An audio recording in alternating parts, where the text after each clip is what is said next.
अभी पिछले बार भी विवाह विषय पे याजन हुआ था, काफी अच्छे ढंग से याजन हुआ था।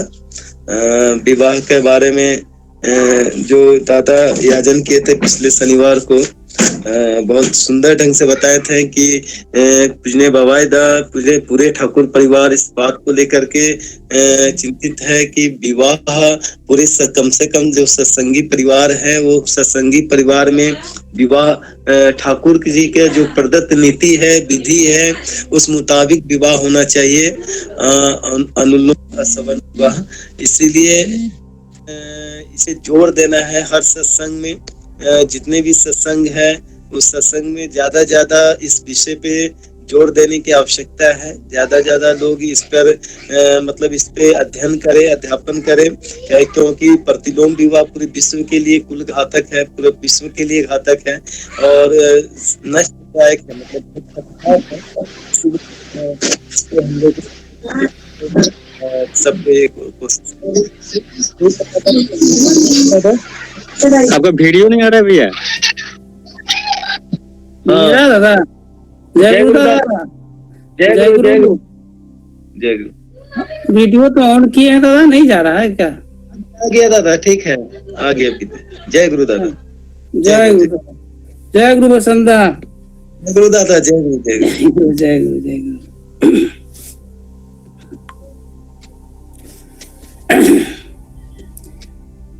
परम दयाल, परम प्रेममय श्री श्री ठाकुर जी, जय गुरु। परम आराध्या जगजननी श्री श्री बड़मा, परम पूज्यपाद श्री श्री बड़दा, परम पूज्यपाद आचार्य श्री श्री दादा, परम पूज्यपाद बवाईदा, परम पूज्यपाद अभिनदा एवं समस्त इष्ट परिवार के चरणों में मेरा बार बार प्रणाम। धर्म सभा में उपस्थित हमारे श्री श्री ठाकुर जी के पूत पंजाधारी कर्मीगण, सभी गुरु भाई, माताएं, बच्चों, सबों को मेरा सादर जय गुरु। बहुत सौभाग्य है मैं आज, जैसे लगता है कि ये कोरोना आने के पहले उनके पास सिग्नल आ गया था, ये तो आने वाला है, संपूर्ण लॉकडाउन हो जाएगा, जो करना है फटाफट कर लो। देखिए इस प्रकार से हम देखते हैं कि हम लोग तो परम पिता की छत्र छाया में हम लोग का क्या होने वाला है। तो ये शादी विवाह की जो बात हम लोग कर रहे हैं, हमारे धर्म ग्रंथों में काफी इस पर चर्चा की गई है, काफी नियम है, काफी प्रैक्टिकल बातें हैं, लेकिन हम लोग क्यों भूल जाते हैं।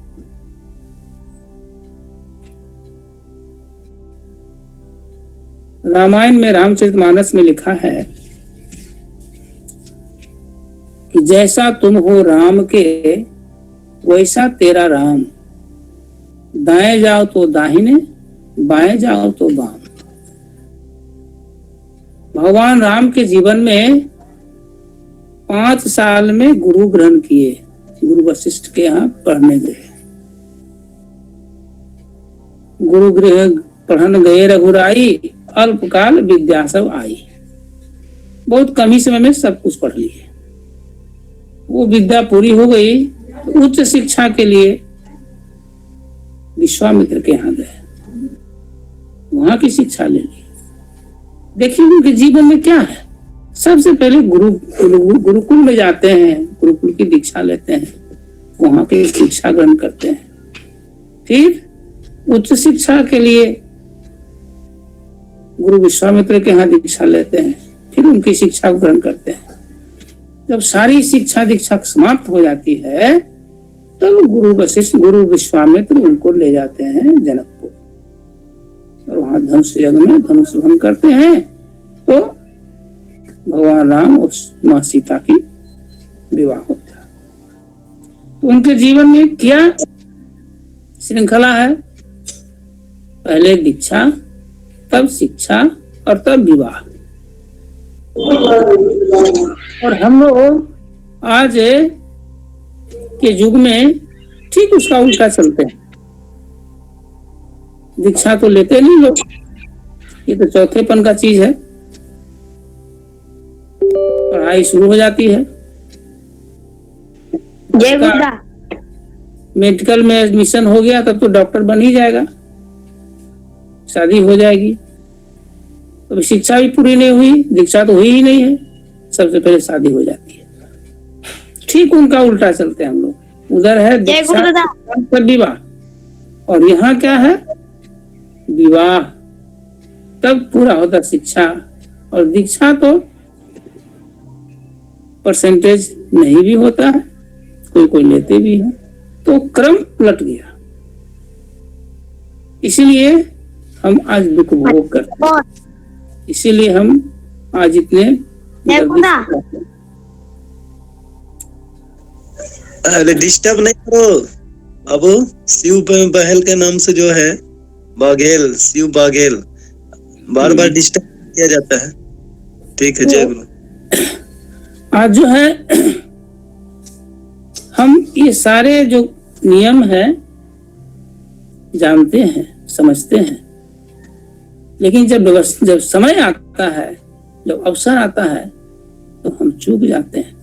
हमारे घर के बच्चे बच्चियां चूक जाती है। तो सबसे जरूरी है सदगुरु ग्रहण। ठाकुर जी बोलते हैं, the meeting of virtuous main, the meeting of virtuous main and caste females is the sign of caste offering। मतलब सद्गुणों से युक्त पुरुष और निर्मल चरित्र वाली नारी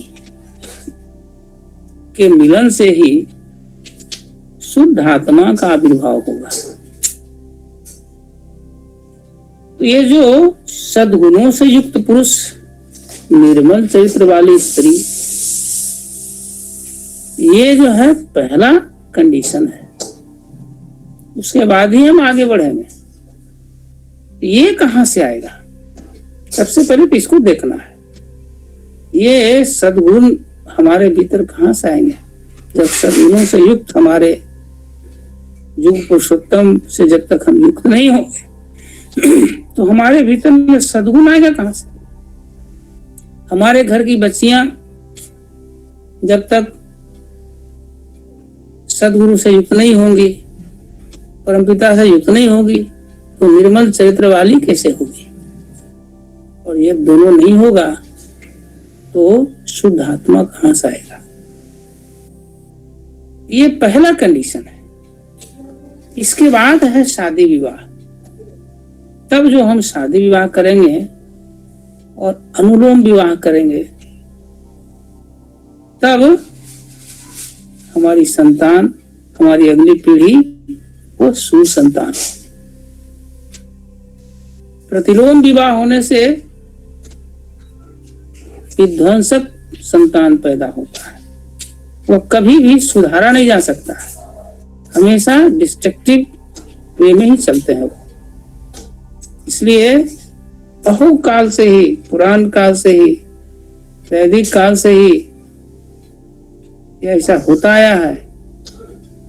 आप देखते हैं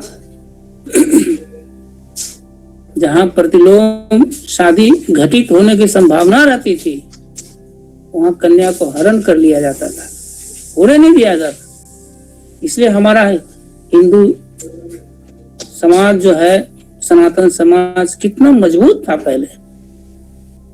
एक भी प्रतिलोम विवाह नहीं हो, इस ओर दृष्टि रखी जाती थी। आप लोग जानते हैं कि भगवान कृष्ण सत्यभामा का हरण किए थे, क्योंकि वह वहां प्रतिलोम होने जा रहा था। अर्जुन सुभद्रा का हरण किए, क्योंकि बलराम उनकी शादी दूसरे से करने जा रहे थे। इस तरह से ठाकुर जी भी कहते हैं प्रतिलोम विवाह एक भी नहीं घटित हो, ऐसा हम लोगों को नजर रखना चाहिए। अगर घटित हो गया है तो उसकी संतान न हो, ये अलग मैटर है। अब अनुलोम विवाह हुआ भी तो भी सुसंतान के लिए कुछ और भी कंडीशन है। यह है कि सुलभ हो जाता है, अनुलोम विवाह होने से वह सुलभ हो जाता है। फिर भी बहुत सारी बातें ठाकुर जी नारी नीति में उसके अलावा भी बताएं। हम एक उदाहरण देना चाहेंगे कि ये जो विवाह है, यह विवाह हमारे समाज को किस प्रकार से आगे बढ़ाता है, कितना दूर तक ले जा सकता है। विवाह एक ऐसी पद्धति है जिसमें अगर नारी चाहे तो समाज को बहुत ही उच्चतर शिखर में ले जा सकती है। और अगर स्त्री को ज्ञान न हो, अज्ञानता बस भूल कर दे, तो समाज कितना नीचे चला जा सकता है। सारे उदाहरण भरे पड़े हैं।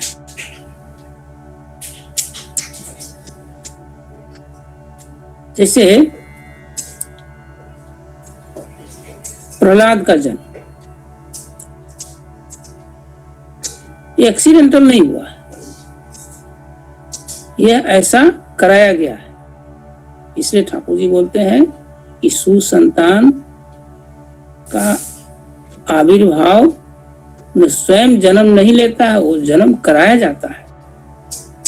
उसकी विधि है, उस विधि का बड़ा ही व्यवहारिक रूप इसमें देखने को मिलता है।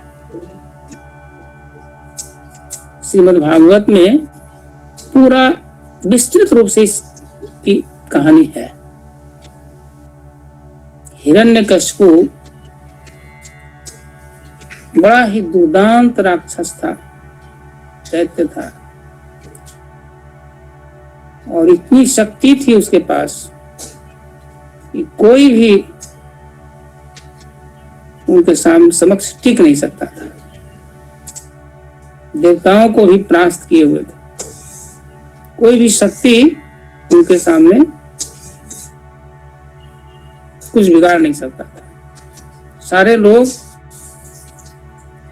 ऐसा हो गया कि लगा कि अब पूरे ब्रह्मांड में राक्षस का ही राज रहेगा, राक्षस के अलावा और कोई नहीं रहेगा। कोई उपाय ही नहीं था उसे मारने का।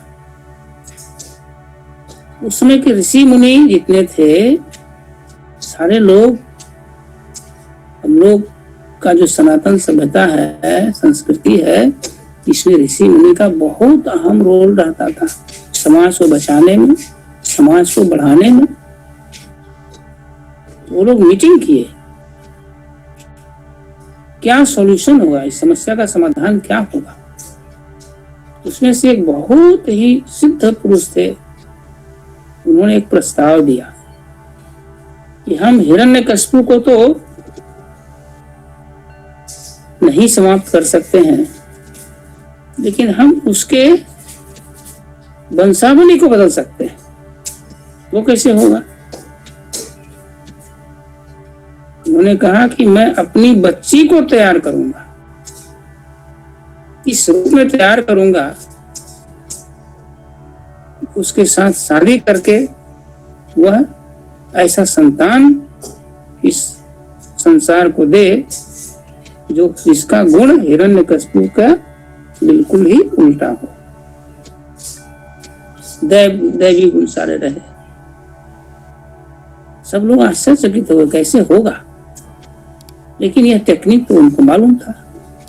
उन्होंने अपनी पुत्री कयाधु को इस रूप में तैयार किया, उनकी मानसिकता को इस तरह से बनाया और सारा प्रोग्राम उन्होंने बताया कि तुमको विवाह करना है हिरण्यकशिपु से, और कैसे कैसे तुम किस रूप में किस प्रकार से उसे संतान पैदा करोगी, ये सारा चीज प्रोग्राम सेट करके दिए। वही हुआ, हिरण्यकशिपु से विवाह हुआ। उसके गुण अवगुण सबको जानते थे ऋषि, ये सारा चीज से उनको अवगत करा के क्या करना है सब कुछ बताया। अब वो गई ससुराल, खूब सेवा करती थी हिरण्यकशिपु की, अपने स्वामी का बहुत सेवा करती थी, उसके दिल को जीत लेती थी। और वह भी इतना प्यार करता था अपनी पत्नी को, संसार में सबसे ज्यादा अपनी पत्नी को ही प्यार करता था, ऐसा लगता था। उनका एक भाई था हिरण्याक्ष, उसको भगवान विष्णु वराह रूप में अवतार होकर के उसका उद्धार कर दिए थे। उसकी मृत्यु के बाद उसकी मां विलाप करने लगी। हिरण्यकशिपु को काफी तकलीफ हुआ, तो मां को समझाने के लिए बोला कि मां, मैं जाऊंगा, तपस्या करूंगा और विष्णु के विरुद्ध युद्ध करूंगा और अपने भाई का बदला लूंगा। और यह बात आकर के घर में अपनी पत्नी को बताया। उनकी पत्नी का तो इसी दिन का इंतजार था, विष्णु शब्द तो इनके मुंह से निकला, अब लगता है कि काम होने वाला है। बहुत प्रेरणा दी कि आप जल्द से जल्द जाइए, तपस्या कीजिए, शक्ति प्राप्त कीजिए। वो जानती थी कि अब तो विष्णु के विरुद्ध जब युद्ध करना है तो विष्णु का नाम तो इनके दिमाग में हमें